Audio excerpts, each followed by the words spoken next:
L'info écho avec Capital.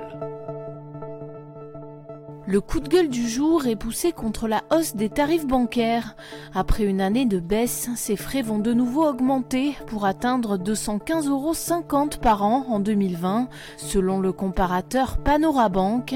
Cette somme englobe le prix de la carte bancaire, les frais de découvert ainsi que l'ensemble des autres dépenses, frais de tenue de compte, virements, frais à l'étranger, etc. Si le tarif des cartes bancaires n'a que très peu augmenté, les opérations en agence, elles, ont subi des hausses plus conséquentes.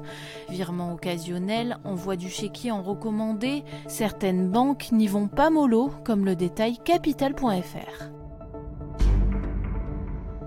L'info pratique Capital, du nouveau pour les travailleurs indépendants. Depuis le 1er janvier, ces derniers ont basculé dans le régime général de la sécurité sociale, du fait de la disparition du régime social des indépendants. Ce changement se déroule de manière automatique et les indépendants n'auront désormais plus que les URSSAF, l'assurance retraite et l'assurance maladie comme interlocuteurs. L'URSSAF, par exemple, gère les calculs et les prélèvements sociaux.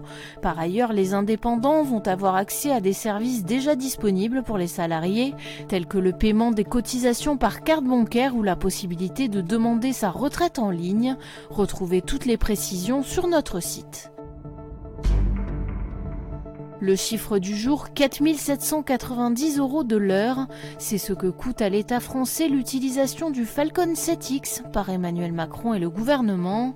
Un mois après avoir révélé le coût horaire conséquent de l'A330 présidentielle, plus de 20 000 €, le ministère des Armées vient de communiquer la somme dépensée pour l'ensemble de la flotte gouvernementale. Pour effectuer des déplacements officiels, l'exécutif dispose ainsi de 3 hélicoptères Super Puma, 2 avions d'affaires de type Falcon 900, 2 Falcon 7X et 2 Falcon 2000.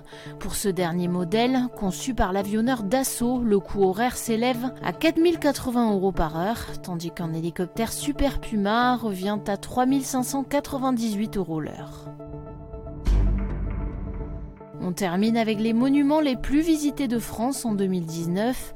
Le Centre des monuments nationaux vient de publier ses résultats annuels. Ainsi, 9 971 000 personnes ont visité l'année dernière les églises, cathédrales ou châteaux français.